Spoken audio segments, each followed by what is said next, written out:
성도 여러분, 오늘은 2023년 우리가 부활주일로 지키는 날입니다. 하나님께서는 저와 여러분을 사랑하셔서 하나님의 아들, 흠과 티가 없으시며 죄 없으신 예수 그리스도를 사람으로 이 세상에 보내셨고 우리의 죄와 허물을 대신 지시고 십자가에 죽으셨습니다. 십자가에서 흘리신 보혈로 저와 여러분들의 죄를 사하시고 우리를 죄에서 구원하셨을 뿐만 아니라 오늘 우리의 의롭다 하심을 위하여 예수 그리스도께서는 사망의 권세, 죽음의 권세를 이기시고 다시 살아나셨습니다. 오늘은 우리 교회가 다시 사신 주님, 우리의 의롭다 하심을 위하여 죽음의 권세를 이기신 주님을 기억하고 기념하며 부활절 감사 예배로 드리는 날입니다. 그래서 저는 오늘 함께 읽은 마태복음 28장 1절부터 10절의 말씀을 통해서 부활하신 예수님이라는 제목으로 말씀을 함께 나누려고 합니다. 오늘 우리가 읽은 이 28장의 말씀은 지상 최대 사건인 주님의 부활 사건을 소개하고 있는 말씀입니다. 그런데 예수님께서는 앞에서 말씀드린 것처럼 우리의 죄와 허물을 지시고 십자가에서 죽으셨고 무덤에 장사 지내셨습니다.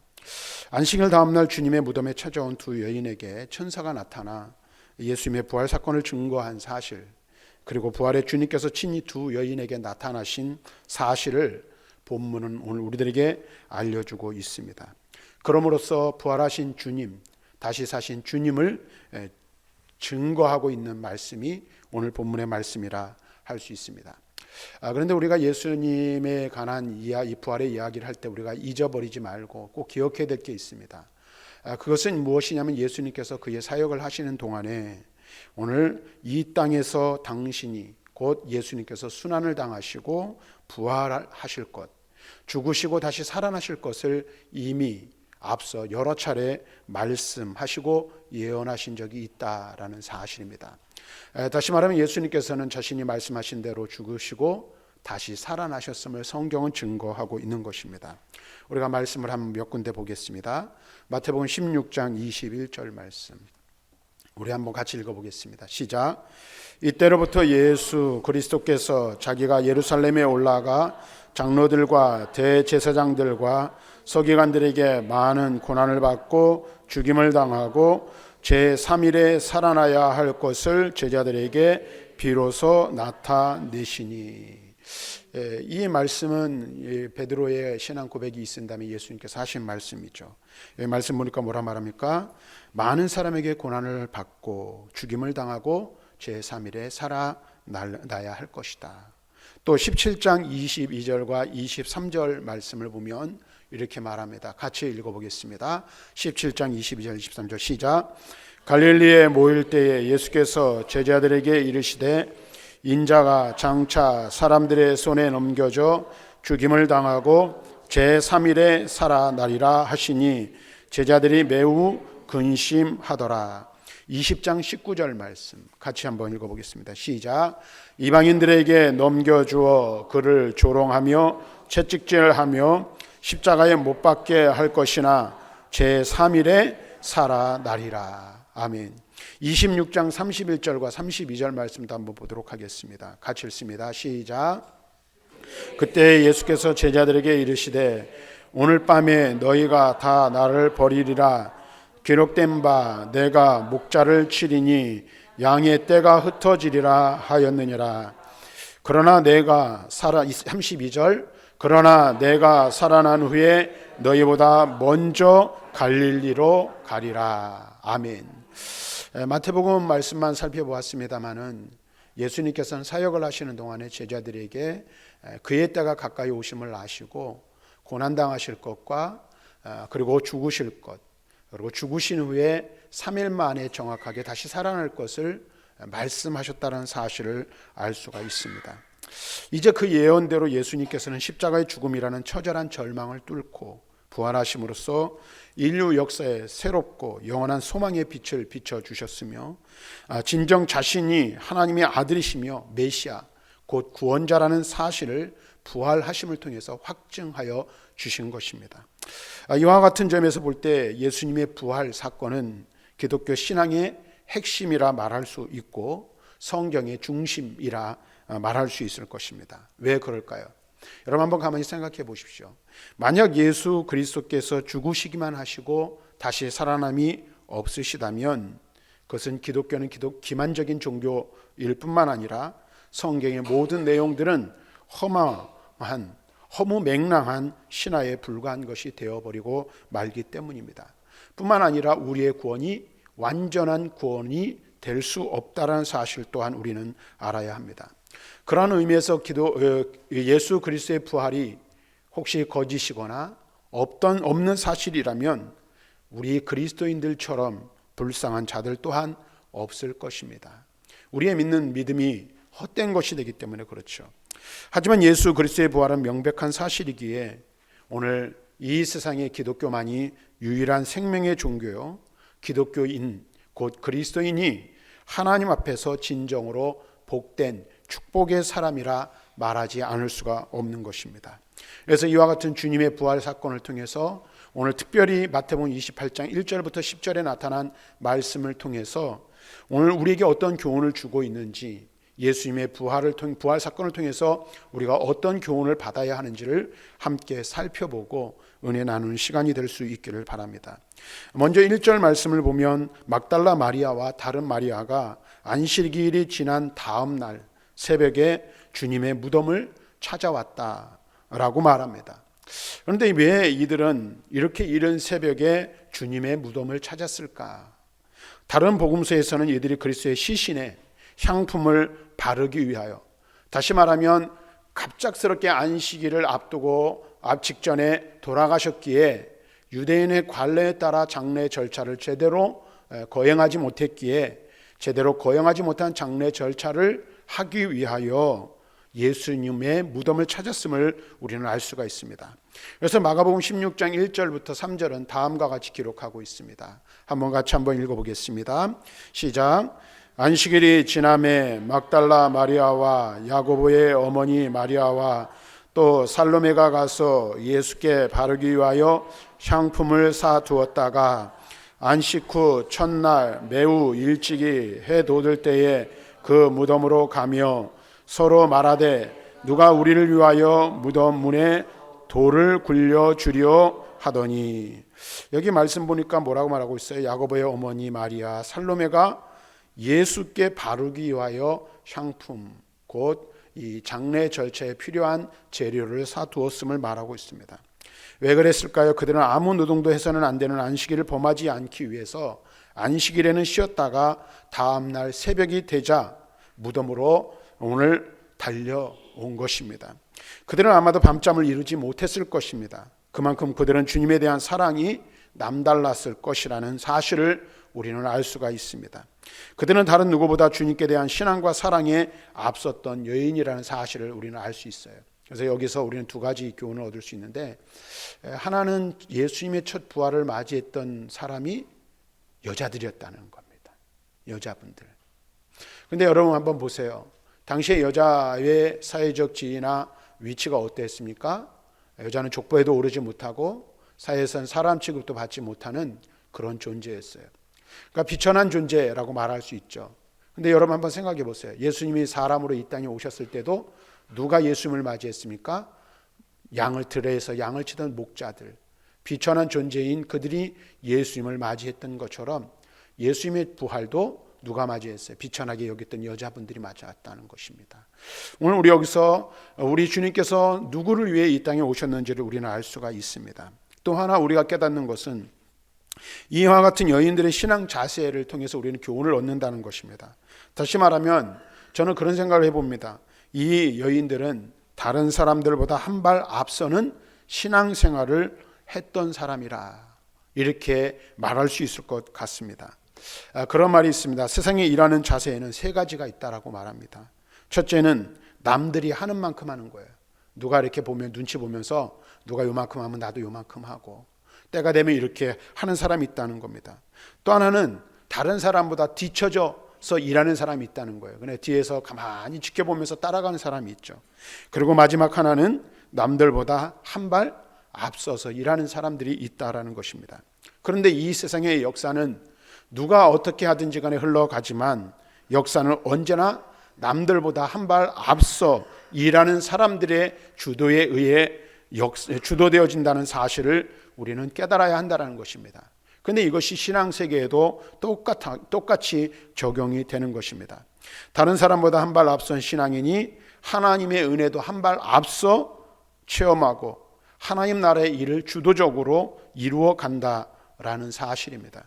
오늘 본문의 말씀에서도 예수님의 무덤에 다른 성도들보다 한 발 먼저 온 여인들이 결국 어떻게 했어요? 그리스도의 부활하신 모습을 맨 처음 목격하는 부활의 첫 증인이 되었다는 사실을 우리는 기억해야 하는 것입니다. 신앙생활도 마찬가지죠. 한 발 앞선 사람이 더 큰 은혜를 누릴 수 있고 하나님이 예비하신 복을 받아 누릴 수 있다라는 것입니다. 그렇습니다. 남들 하는 대로 따라하거나 남들보다 뒤처지는 신앙생활을 해서는 주님께서 주시는 중요한 사명을 맡을 수도 없고 주님이 주시는 사명의 열매, 사역의 열매를 맺을 수도 없다라는 것입니다. 그래서 바울은 고린도전서 9장 24절에 이렇게 말하죠. 운동장에서 다름질하는 자들이 다 달아날지라도 오직 상 얻는 자는 하나인 줄을 너희가 알지 못하느냐. 너희도 얻도록 이와 같이 다름질하라. 앞선 자만이 상을 받는 거예요. 우리는 힘써 다름질을 하되 어떻게 해야 돼요? 앞선 자, 한 발 먼저 된 자가 되어야 한다는 것입니다. 우리는 세상에서도 신앙세계에서도 구태의연한 자세를 벗어버리고 언제나 다른 사람보다 한 발 앞서가기 위해 믿음에 최선을 다하는 믿음의 경주자들이 되어야 한다는 것입니다. 특별히 어떻게 하면 남보다 먼저 주님을 기쁘시게 해드릴 수 있을까? 어떻게 하면 내 믿음이 하나님 앞에 더 인정받는 믿음이 될 수 있을까? 어떻게 하면 내가 하나님의 거룩하신 영광을 드러낼 수 있을까? 어떻게 하면 내 믿음이 하나님 앞에서 충성된 자로 인정받는 믿음이 될 수 있을까를 생각하고 오늘 우리는 그를 위해 힘써 노력해야 한다는 것입니다. 그래서 바울은 로마서 12장 11절에 우리 믿음의 사람들의 자세를 갖춰야 될 자세를 이렇게 말하고 있죠. 같이 한번 읽어볼까요? 시작. 부지런하여 게으르지 말고 열심을 품고 주를 섬기라. 우리가 믿음 생활을 해나가는데 어떻게 돼요? 부지런하여 게으르지 말고 열심을 품고 주를 섬기는 자가 되어야 한다라고 말하고 있어요. 그러면서 디모데후서 2장 6절에서는 이렇게 말합니다. 시작. 수고하는 농부가 곡식을 먼저 받는 것이 마땅하다. 여러분 한번 보세요. 우리가 앞서가면 은혜도 앞서 받는 것입니다. 우리가 앞서가면 하나님이 주시는 축복도 앞서 받는 거예요. 우리가 앞서가면 하나님의 역사도 먼저 경험하게 된다는 사실을 기억해야 돼요. 이른 새벽에 비록 예수님에게 향품을 바르기 위해서 갔지만 이른 새벽에 앞서간 여인들은 부활하신 예수님을 목격할 수 있었다라는 것입니다. 그래서 계속해서 2절의 말씀을 보면 2절의 말씀은 이 두 마리아, 그렇죠? 마리아가 있는데 마리아가 둘이에요. 막달라 마리아와 다른 마리아가 있습니다. 근데 이 두 마리아가 주님의 무덤에 당도했을 때 발생한 사건에 대한 이야기를 해주고 있습니다. 다시 말하면 큰 지진이 나고 주의 천사가 하늘로부터 내려와 돌을 굴러내고 그 위에 앉았다라고 말씀하고 있습니다. 이렇게 천사가 여인들 앞에 나타난 것은 주의 부활을 증거하기 위함임을 알 수 있습니다. 그런데 3절 말씀을 보면 이렇게 나타난 천사들의 모습에 대한 묘사, 천사들이 어떤 모습을 하고 나타났는지를 보여주고 있는데 어떻게 말하고 있습니까? 그 형상이 번개 같고 그 옷은 눈과 같이 희었다라고 말하고 있습니다. 이 말은 이런 거예요. 이 세상의 표현으로 표현할 수 있는 가장 찬란한 그러한 모습을 묘사하고 있는 것이라 할 수 있다라는 것입니다. 다시 말하면 예수님의 부활 때에 나타난 천사의 모습이 얼마나 영광스러운지를 우리는 이 이야기 말씀을 통해서 짐작할 수가 있습니다. 그렇다면 여러분, 그리스도의 빈 무덤을 증언하는 천사가 그토록 영광스러웠다면 부활 승천하신 우리 주님은 그야말로 어떤 영광과 권세를 가지셨는가 하는 것입니다. 하나님의 수종자로서 예수님의 부활 소식을 알리려고 온 하늘의 천사의 영광이 그처럼 눈부신 것이었다면 부활하신 그리스도를 믿는 그분의 자녀로서 그분과 동행하는 우리에게는 장차 얼마나 풍성한 영광이 주어질지를 상상할 수 있는 것입니다. 그래서 사도 바울은 고린도후서 3장 18절의 말씀에서 다음과 같이 말씀하고 있습니다. 같이 한번 읽어볼까요? 시작. 우리가 다 수건을 벗은 얼굴로 거울을 보는 것 같이 주의 영광을 보매 그와 같은 형상으로 변화하여 영광에서 영광에 이르니 곧 주의 영으로 말미암음이니라. 아멘. 여러분 보세요. 우리가 마지막 날에 주의 영광을 볼 거예요. 수건을 벗은 것과 같이, 거울을 보는 것 같이 주의 영광을 볼 것이고, 주님의 영광과 같이 우리도 변화하게 될 줄로 믿습니다. 이 은혜를 우리에게 주신 거예요. 그렇습니다. 부활하신 주님께서 입으신 그 영광이 누구의 영광? 우리의 영광이 될 것이고 우리의 영광으로 주어질 것이라고 성경을 말씀해 주고 있는 것입니다. 사랑하는 성도 여러분, 부활하신 그리스도를 믿습니까? 다시 사신 예수님을 믿으십니까? 그렇다면 하늘의 영원 무궁한 영광에 여러분의 삶이 이미 진입해 있음을 믿으시기를 주님의 이름으로 간절히 축원합니다. 그러니까 주님의 영광이 곧 누구의 영광이에요? 우리의 영광이 될 것이라 말하고 있어요. 그래서 바울은 로마서 8장 18절에 다음과 같은 말씀을 해주셨어요. 같이 읽습니다. 시작. 생각하건대 현재의 고난은 장차 우리에게 나타날 영광과 비교할 수 없도다. 우리가 연약한 자로 이 땅을 살아갑니다. 그래서 수없이 많은 고난과 고통을 당합니다. 그래서 우리의 삶을 볼 때에 우리가 이와 같은 우리의 삶을 보면서 한탄하고 탄식합니다. 그런데 여러분 보세요. 우리가 이 땅에서 당하는 고난은 장차 하나님 나라에 들어가서 얻을 영광과 비교한다면 좋게 비교할 수 없을 것이라고 우리에게 말씀해 주고 있는 것입니다. 또 바울은 골로새서 3장 4절에 다음과 같은 말씀을 해주고 있습니다. 같이 읽어봅니다. 시작. 우리 생명이신 그리스도께서 나타내실 그때에 너희도 그와 함께 영광 중에 나타나리라. 아멘. 여기 보니까 뭐라고요? 우리의 생명이신 그리스도께서 나타내실 때에 그때에 너희도 그와 함께 영광 중에 나타날 것이라. 부활하신 주님께서 우리에게 이와 같은 은혜를 주시는 거예요. 이와 같은 축복을 주시는 거예요. 부활을 목격하고 부활을 믿는 믿음을 가진 사람은 주님과 같은 영광에 이르게 될 것을 말씀해 주고 있는 것입니다. 자, 오늘 이와 같은 본문의 말씀을 통해서 우리는 우리의 존재가 어떠한 존재이고 우리의 믿음이 어떤 믿음인지를 우리는 분명하게 알아야 돼요. 우리 주님께서는 다시 살아 잠자는 자들의 첫 열매가 되셨을 뿐만 아니라 죽은 자의 소망이 되셨을 뿐만 아니라 오늘 주님의 영광과 같이 우리를 그 영광의 자리로 이끌어 주시기 위하여 다시 살아나셨음을 우리에게 가르쳐주고 있는 것입니다. 자, 그런데 오늘 우리가 읽은 이 본문의 말씀 5절 말씀을 한번 보면 천사가 주님의 무덤에 찾아온 여인들에게 이렇게 말합니다. 너희는 무서워하지 말라. 십자가에 못 박히신 예수를 너희가 찾는 줄을 내가 아노라 라고 말씀하는 것을 보게 됩니다. 여기서 우리가 중요한 교훈을 얻습니다. 천사의 이 증언이 말해주듯이 무덤을 찾은 두 마리아는 주님을 어디서 찾았어요? 죽은 자 가운데서 찾았다라고 말하고 있는 것을 보게 됩니다. 근데 여기서 우리가 한 가지 생각해 볼 게 있죠. 이미 앞에서 말씀을 시작하기 전에 여러 번 예수님께서 말씀하신 내용이 있어요. 그것이 무엇입니까? 고난당하시고 죽은 지 3일 만에 다시 살아날 것이라는 말씀을 이미 예수님께서는 여러 차례 하셨다라는 것이었습니다. 그렇죠. 제자들에게 하셨고 예수님을 따르는 수많은 무리들에게 그것을 말씀하셨어요. 그런데 이 여인들은 앞선 신앙을 가졌지만 어떤 문제가 있어요? 그 다시 살아나실 것이라는 말씀을 수차례 들었음에도 불구하고 그 말씀을 믿지 못하고 주님께서 여전히 죽은 자들 가운데 있는 줄로 착각하여 죽은 자 가운데서 주님을 찾았다라는 것입니다. 참으로 그들은 주님을 사랑했고 주님을 위해 봉사하고자 하는 마음이 있었음에도 불구하고 무엇은 없었어요? 부활 신앙, 부활 믿음이 없었다라는 것입니다. 그것을 갖지 못했다는 것입니다. 그들이 주님의 무덤을 찾아온 것은 잘한 일이었어요. 하지만 주님의 부활을 확인하는 차원에서 그것이 되었어야 한다라는 사실을 우리는 알아야 합니다. 주님의 시신을 찾기 위한 것이 되어서는 안 되었던 것이라는 것이죠. 그래서 누가복음 24장 5절 말씀에 보면 천사들이 여인을 향해 이렇게 말해요. 어찌하여 산자를 죽은 자 가운데서 찾느냐.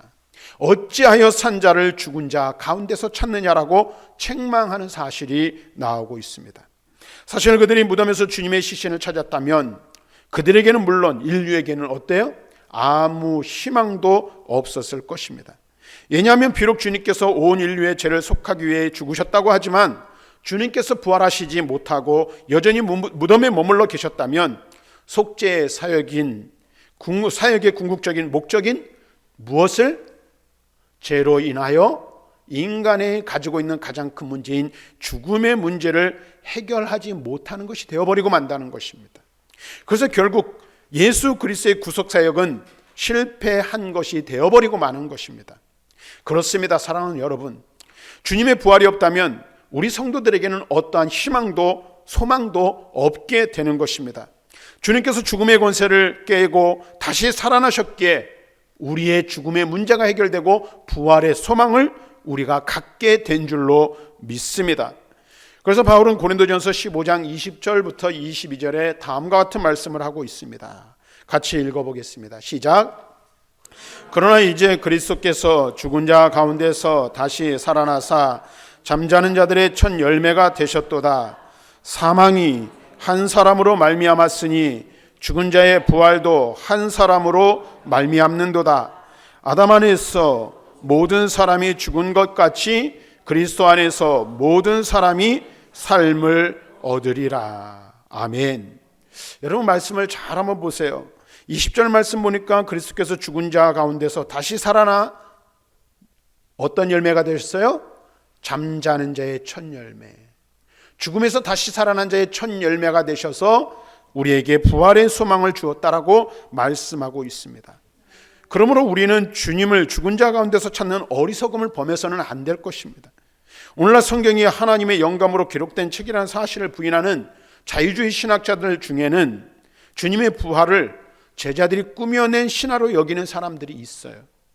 그들은 예수님의 부활 소식을 듣고 제자들이 주님의 시체를 도둑질해 갔다고 헛소문을 퍼뜨린 대제사장과 같은 자들로 그들은 스스로 인류의 희망을 꺾어버리는 자들임을 우리는 알아야 합니다. 그래서 우리는 이와 같은 이들의 말에 절대 귀 기울여서는 안 되는 거예요. 이들의 말은 인류로 부활의 희망을 갖지 못하게 하려는 사탄의 계궤에서 나온 것입니다. 우리는 약속하신 대로 부활하여 하늘 영광의 보좌에 앉아 계신 주님을 절대로 죽은 자 가운데서 찾지 말아야 할 것입니다. 우리는 천사들이 증거하고 제자들이 증거하고 주님께서 친히 나타나셔서 증거하신 주님의 부활을 확신함으로 흔들림 없는 어떤 신앙? 부활 신앙을 가져야 되는 거예요. 부활의 믿음을 소유해야 할 줄로 믿습니다.